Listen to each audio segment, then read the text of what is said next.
was a blended course. I saw them 4 times face-to-face and the rest was online. There were 16 experienced EFL teachers. They were mainly middle and high school teachers. 4 of them were native speakers. Most of them had no previous experience studying creative writing. They had almost no prior experience teaching it. None had ever published anything that they had ever written, and none initially wanted this required course. And I might add from the pretest that none of them actually believed that they could publish anything that they wrote. So it was a fun starting point. I used Moodle, the Moodle platform, multiple drafts, supported feedback for each project they did. Digital conventional publishing tools gave no grades until the end. Melody, we're losing you.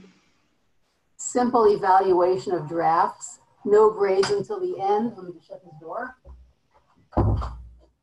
And I'll show you the way that I grade is basically without numbers. It's basically, did you follow the directions? Did you follow them above expectations, beyond expectations? So it's basically very safe grading or evaluation that they feel good about. I collected data, pre-test, post-test, interviews during the whole semester. I wrote a log, their products and final reflections and their final projects. Just to give you a taste of the course, it progressed from easy to more independent. We began by writing 10-word stories, which they published in our books in the first session that we set together so they could feel that they could publish. They had writing prompts we published in a PowerPoint. I'll show you an example in a moment. They wrote imaginary character sketches with name generators. They wrote a story spine with a Khan Academy amazing material. They did collaboratory work. They wrote sensory paragraphs. They self-published in a PowerPoint ebook alone.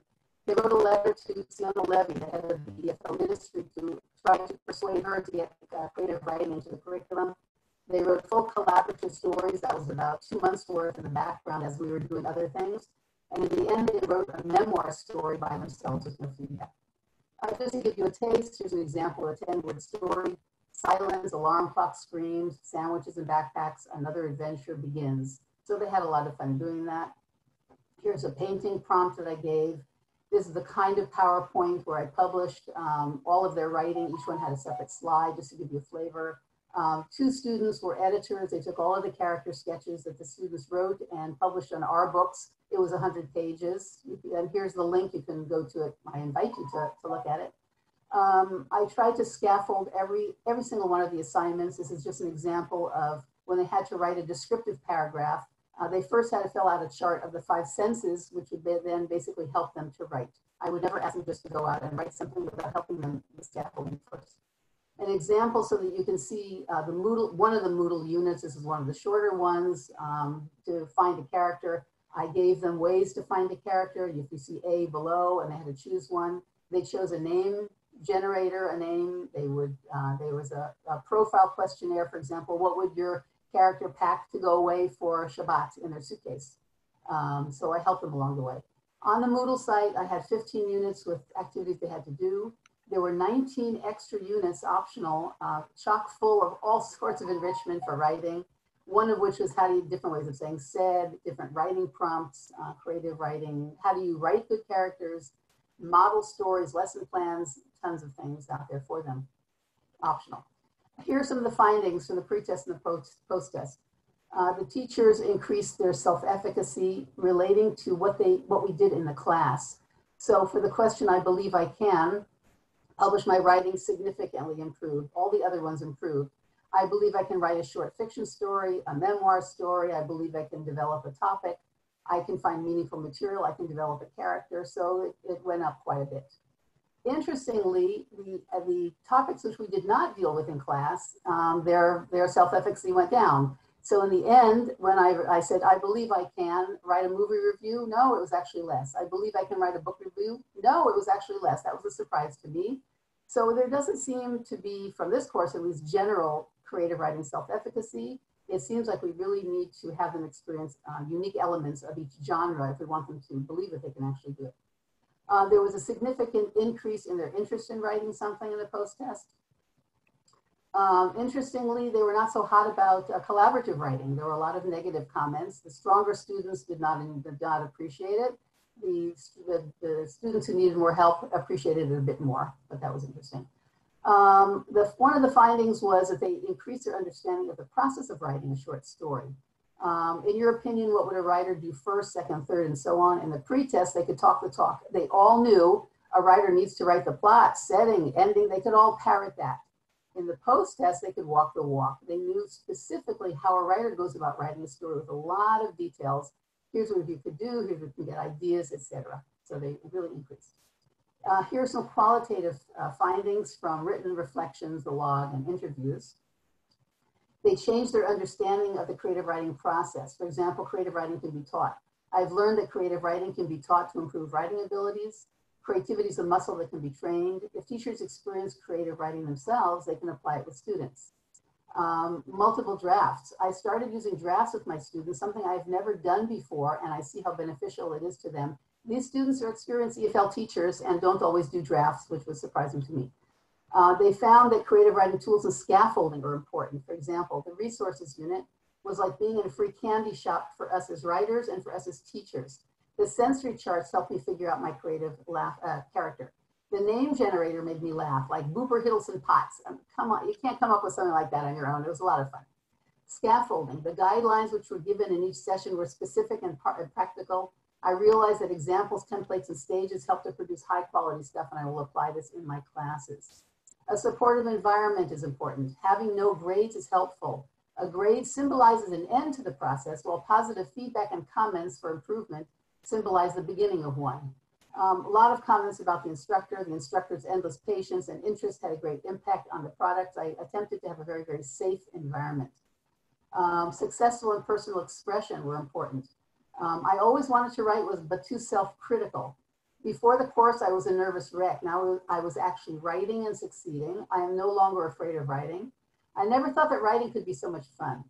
And personal expression. I must admit that when I wrote this memoir, I still felt a bit angry recalling my friend's treatment towards me. Writing about it was like healing for me. Creative writing allows you to feel and experience life. This is the model of basically evidence-based finding if one is interested in a successful creative writing, again from the evidence. Tools, and if you start from the bottom, tools and scaffolding are critical. You need the material with models. Support and a safe environment is critical, no grades, etc., which hopefully lead to teacher success.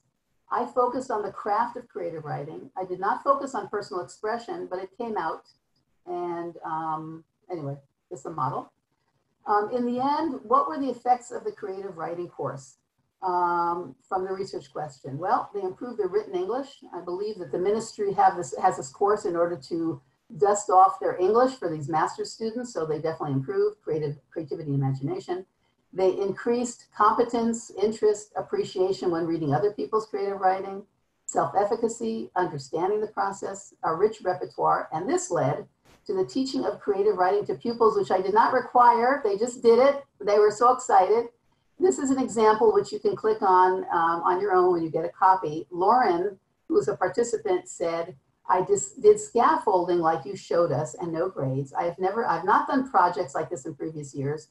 It is an amazing link to her high school student magazines, which I was impressed. It was all extra credit. I didn't ask them to do it. And there were a lot of examples where teachers took those who were teaching and applied what it is that we did in class, because there was a lot of scaffolding and a lot of material that they could take from. And the conclusion is, what is one way to boost 21st century skills in EFL pupils? It's a huge question. We all know communication, collaboration, critical thinking, creativity. So what should we do?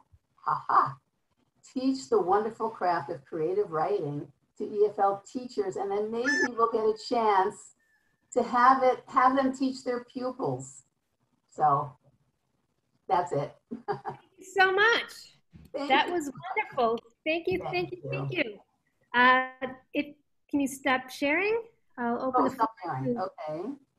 The questions. Friends, this is, we will have questions, at the end of the session. So now we will quickly move to Dr. Lina Bolos from Sakhnin College for Teacher Education. Lina, please. Thank you. You're muted. You need to unmute yourself. Yes. Hello, everyone. I will try to just make it full screen. I cannot see it here. If I do the present mode, Lina. Yeah. Let's go to the present mode. I am at the present mode. Click on that It's one. not. Just a minute, please. I will try to stop sharing and open it here from the beginning. 1 minute, please. Okay.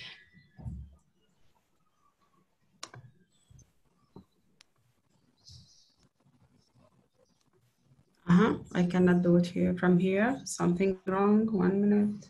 Okay, so it's okay. Present like this. It's okay. It's okay now. Okay now. Yes. Yeah. Okay. Excellent. I will try to introduce for you some pilot course about using context maps as a methodology of learning processes. My partners are Yasser and Dr. Yasser Awad and Manal Yazbak. I think both of them are here. So I will try to make it fast to finish all my slides. First of all, concept maps or COMA. It's a diagram that depicts suggested relations between concepts, a graphical tool that helps to organize the structure knowledge. Concept maps, as can you see, consists from 3 parts. It's the concepts, relations between concepts, and linking word or prepositions. As can you see in this diagram, in this comma, actually, the concept maps are in the concept maps usually enclosed in circle or boxes, and the relationship between concepts indicates by connecting lines, and words with the linking words usually specify the relation between concepts like identifies, linking to, is composed to. So who uses a comma? A comma is a short for concept maps. It's usually engineers and instructional designers, technical designers or writers use it to organize, structure the knowledge. In the last decade, we can see that comma have started to be common also in higher education research and schools, mainly since it helps organize instructional materials, visualize and describe the relation between concept and ideas. So I will present few types of comma. I will present four actually. The first one is the hierarchical one, which is the most common one. It presents information in a descending order of importance. As can you see, the most important information is usually placed on the top of the map. The second kind, or the second one, is a spider, which is organized by placing a central theme or unifying factors in the center of the map, outwardly radiating the sub-theme surrounding the center of the map. The flu one is organizing information in a linear format, and a similar one, which is the system one, it's exactly like the flu one, but it has also the addition of inputs and outputs. So why do we create a concept maps? It has a lot of advantages, like organizing thought, to display concept and concept components, to discover new problem solving methods, to measure concepts, understanding, and more. So about our research, so concept maps in Sakhnin, it's a new methodology. So why and to whom? It was a project, it was a part of the ASSET project from the Erasmus Plus. So it was held in Sakhnin College for Theater Education. It was a part, as I said, from ASSET. Students, students who was involved in this project were in their last year in the first degree, and the course was a pilot course from basic education and research. So we have 45 female students from the Excellent Student Program. Most of them are students from the Department of Mathematics and Science in their last year for the first degree studies. So the course was divided in 3 parts. The first part was a theoretical one. The second one based on the presentation with comma of the students' research, and the last one was a field research and self-work. The name of the course was Education in Multicultural Society, which is the main part, is the second part that I will describe in the next coming slides. We have also 2 kinds of assessment, and I also will describe this.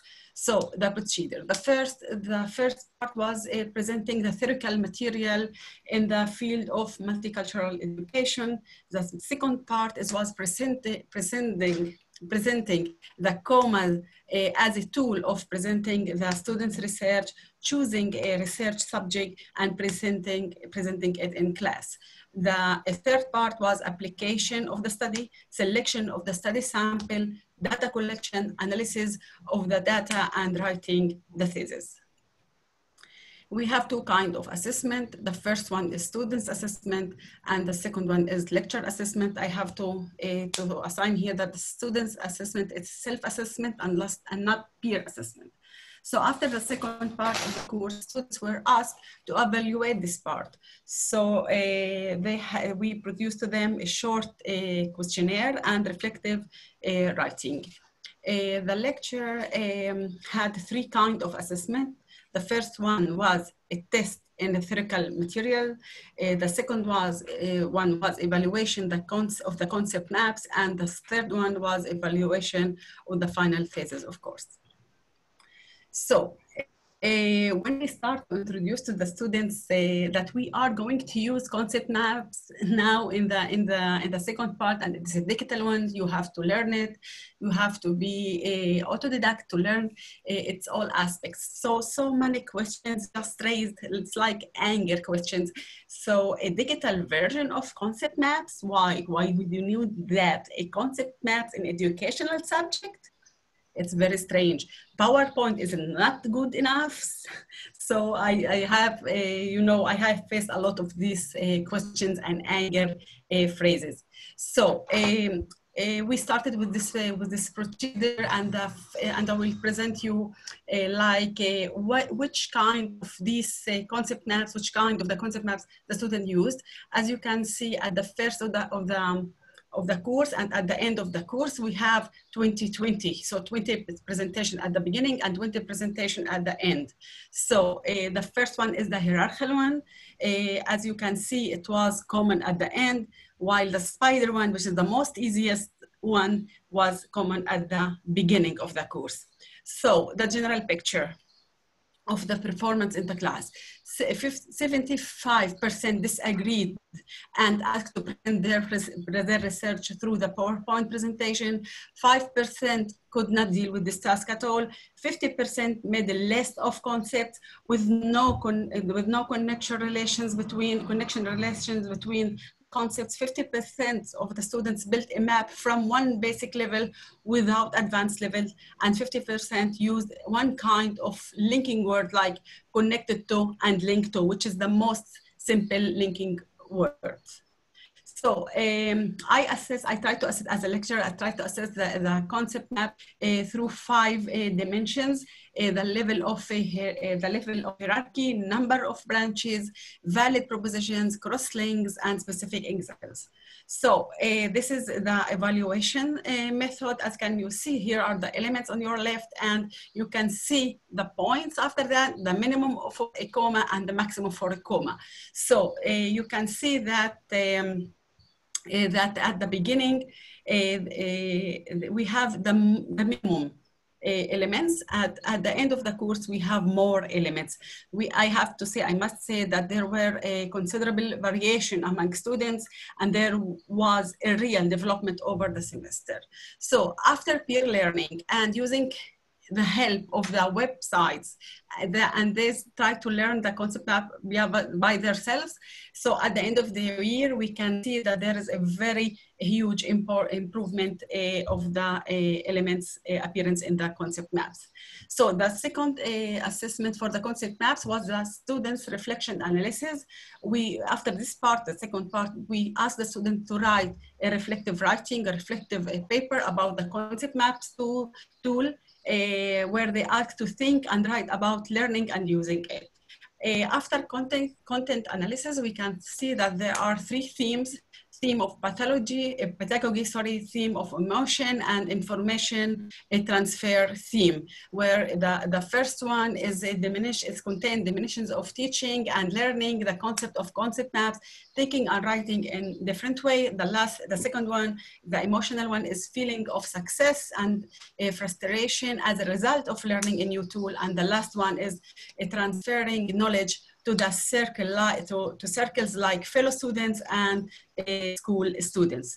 Here are some situations from the students writing. Each theme, I will choose one or two.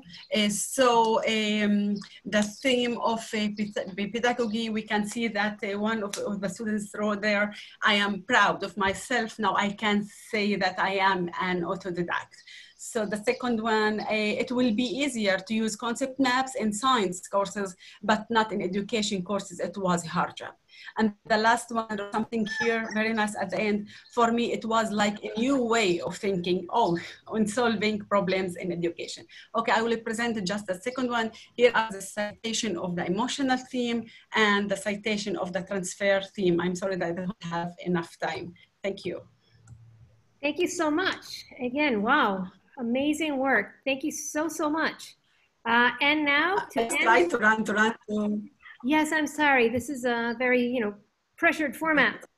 And lastly, we have Dr. Orly Melamed from the Kibbutzim College of Education, Technology and Arts. Orly.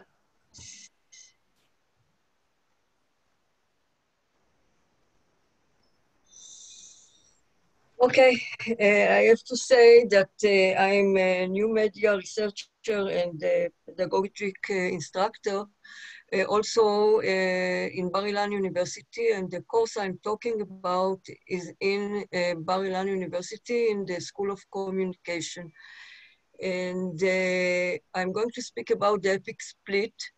And the subject is how to balance interest arousal with professional and academic knowledge in writing of posts. The epic split, if you know, is a Volvo viral commercial campaign with Claude Van Damme. And the campaign is balancing between precise steering and elegance of the Volvo trucks. Van Damme performed gymnastic split between two trucks, slowly get farther apart, representing the balance between Volvo trucks' precise steering and its elegance. He balanced his two legs for a few seconds only. But for me, as a media teacher in an academic institution, the epic split is a constant existential condition. The epic split challenge of my professional life is how to balance arousal of interest as required by the dynamic, competitive, restless media environment with the demands for accurate established knowledge, which derivates from academic standards. In this action research, I will share with you how my students cope with this challenge while writing and creating blogs. And I will also discuss the dilemmas I encountered as a facilitator of writing and as an empathic and active audience to my students, which share feedbacks and comments with students in a secret social media study group. You can see this campaign in the internet. Almost have, Van Damme almost have 100 million views to this campaign.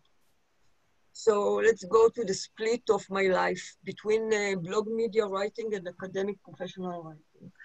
Academic professional writing is obligated to accurate and true facts, sources and bibliography, to objective rhetoric, to intellectual and rational style, to third-person passive mode, to transparency of methodology, and to rules of ethics.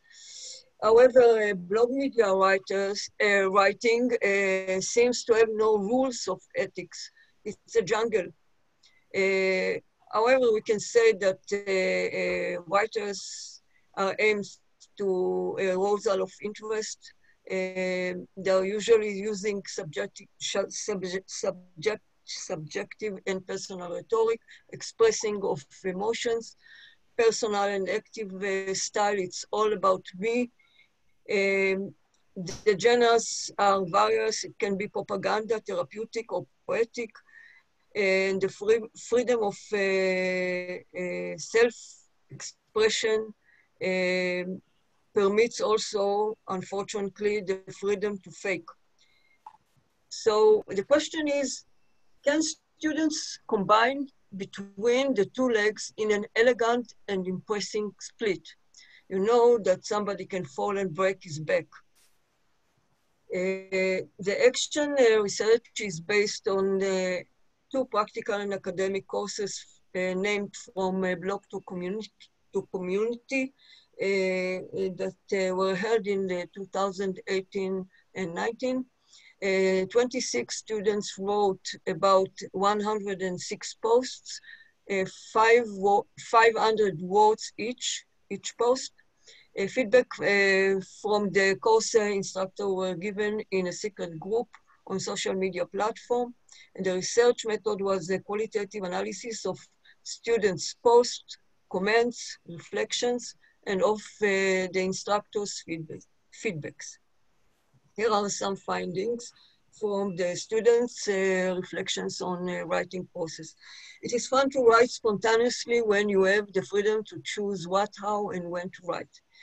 The sources of inspiration are life experience, emotional issues and situations, the media, internet, and culture students consume. Professional and academic sources were rarely mentioned as inspiring sources. It is hard work to integrate storytelling with citations and summaries of internet sources. Most of the posts stood on one leg only, on the interest legs. Students know how to write in an interesting way. However, young men or young male, student male, combined both of the legs in writing better than young female. Young male wrote the story first and afterwards integrate citations and summaries of information sources. Most of the students prefer to share links instead of summarizing information sources. I found also the common strategies of interest arousal. The first and the common one is sharing of personal stories and experiences, asking questions, constructing dramatic storyline dilemmas and conflicts, give advices and tips as a conclusion from a story, show how to do something, add visuals and memories, add humor, add a call for action. However, there were rare intellectual strategies of interest arousals, like comparing and exposing hidden new connections between events, citations, examples, cultural beliefs, and art creators, or asking Socratic open questions, or adding updated and new facts or knowledge, or adding a new point of view.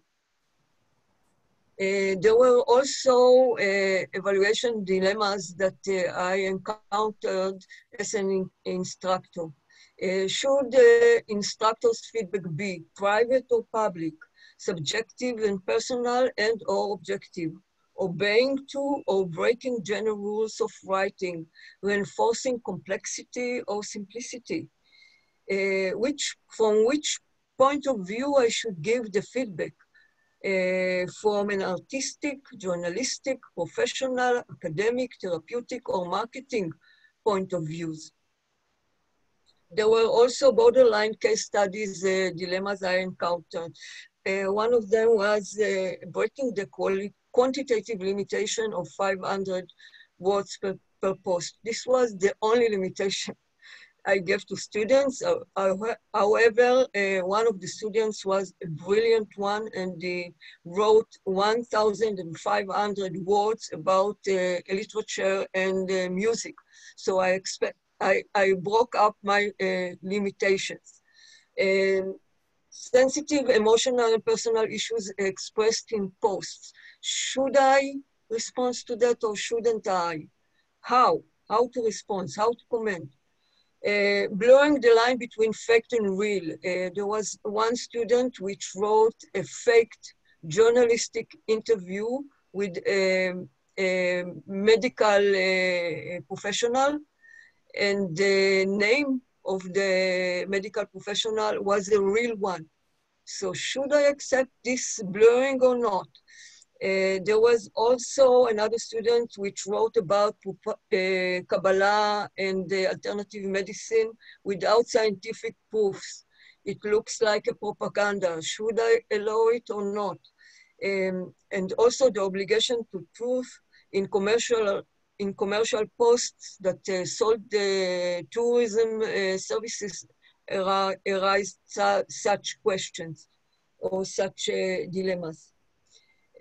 Some conclusions and recommendations. Writing posts is fun, however, most of the students don't enjoy reading and writing professional and academic posts. The motivation to write is lower when students have too many writing rules and restrictions. The motivation to write is higher when students have freedom of choice and expression. They can choose topic, genre, and medium. Another conclusion is that academic and professional writing are hard work because we need to combine interest with precision. It is a special expertise which should be learned by students who want to invest intellectual effort in writing and are willing to follow the rules while unboxing. So here we come to the end. We need flexibility and personalization of assessment, flexibility and personalizations of post assessments and post feedbacks according to genres and context are must. Thank you. Thank you so much, Oli. This was very, very interesting and different from our normal academic writing. I appreciate the Van Damme campaign in the internet. It's a very interesting one. We will. Thank you. I'm very grateful that both Melody and Lina answered the questions that came up on the chat on their own so that we don't have to waste time doing that. Lina, there was another question for you about the theoretical background. A lot of questions I'm trying to answer. If I have enough time, I will be more than happy. The theories that I used was the theories that I used in my courses was, of course, about the content. It was the multicultural theories and about analyzing the data. It was a quantitative research, so it was a content analysis. No, I did not ask the students to use just one kind of the concept maps. They start to use it after they learned it, and they really realize that they need more connection and more linking words. I did not encourage them to use one kind. On the contrary, they were free to use anything. Yes, they were autodidact students.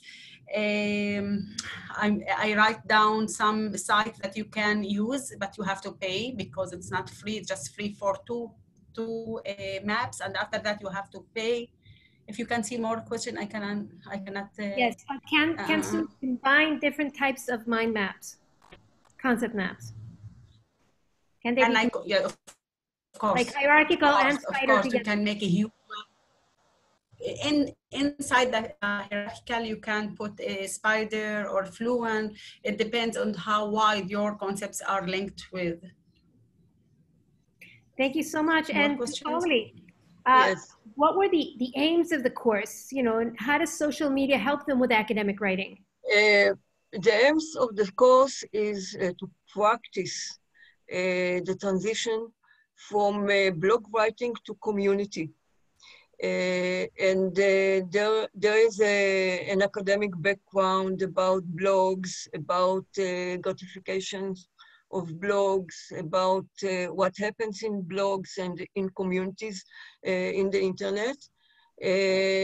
And the real dilemma was whether to limit or to give expression of freedom of expression to the students.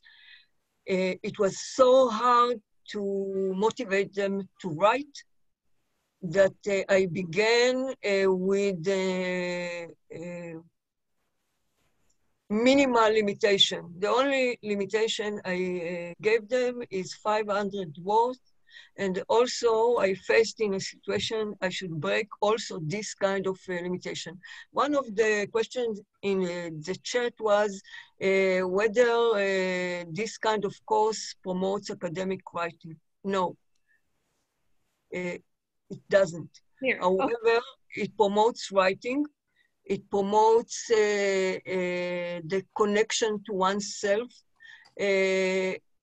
It enables a journey or a quest of identities.